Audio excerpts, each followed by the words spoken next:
আলজেরিয়ার রাষ্ট্রদূতের দেয়া একটি প্রতীকী উপহারকে ঘিরে আলোচনায় এসেছেন বিদ্যুৎ, জ্বালানি ও খনিজ সম্পদ মন্ত্রণালয়ের উপদেষ্টা মোহাম্মদ ফাউজুল কবির খান। ১ নভেম্বর রাজধানীর এক হোটেলে আয়োজিত অনুষ্ঠানে আলজেরিয়ার বিপ্লবের ৭১তম বার্ষিকী উদযাপন করেন ঢাকায় নিযুক্ত আলজেরিয়ার রাষ্ট্রদূত আবদেল ওয়াহাব সালদানি। অনুষ্ঠানে প্রধান অতিথি ছিলেন ফাউজুল কবির খান।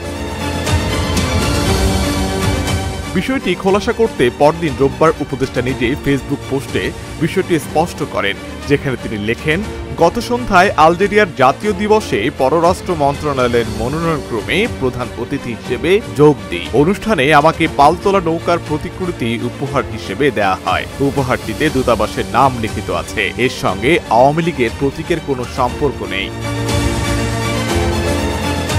তিনি আরও জানান, কূটনৈতিক সৌজন্যতাবশত তিনি উপহারটি গ্রহণ করেছেন। এখন ভাবছেন দূতাবাসে তিনি ফেরত পাঠাবেন, সরকারি তোষাখানায় জমা দেবেন, শৈলান প্রবীণ নিবাসে রাখবেন নাকি নিজে রেখে দেবেন, এমন প্রশ্ন ছেড়ে দিয়েছেন নেটিজেনদের কাছে। উপদেষ্টার এই পোস্টে নেটিজেনদের মিশ্র প্রতিক্রিয়া দেখা গেছে। কেউ তার স্বচ্ছতা ও জবাবদিহিতার মনোভাবের প্রশংসা করেছেন, আবার কেউ বলেছেন এটি অপ্রয়োজনীয় বিতর্কের প্রতিক্রিয়ায় অতিরিক্ত সতর্কতা। আলজেরিয়া দূতাবাসের আয়োজিত এই অনুষ্ঠানে বিভিন্ন দেশের কূটনৈতিক, রাজনৈতিক, ব্যবসায়ী ও সরকারি কর্মকর্তারা উপস্থিত ছিলেন।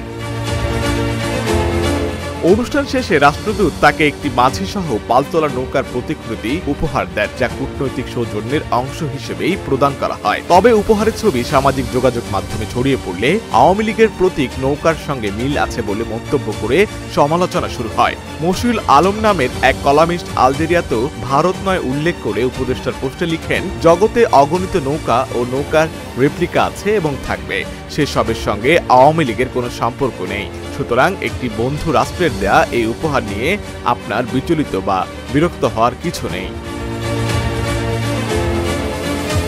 আব্দুল গনি নামের সাবেক এক আমলা মন্তব্য করেছেন, উপহারটি তোষাখানায় জমা দিয়ে ভবিষ্যৎ বিতর্ক এড়ানো যায়, নতুবা ধন্যবাদ দিয়ে তা ফেরত পাঠানো যায়।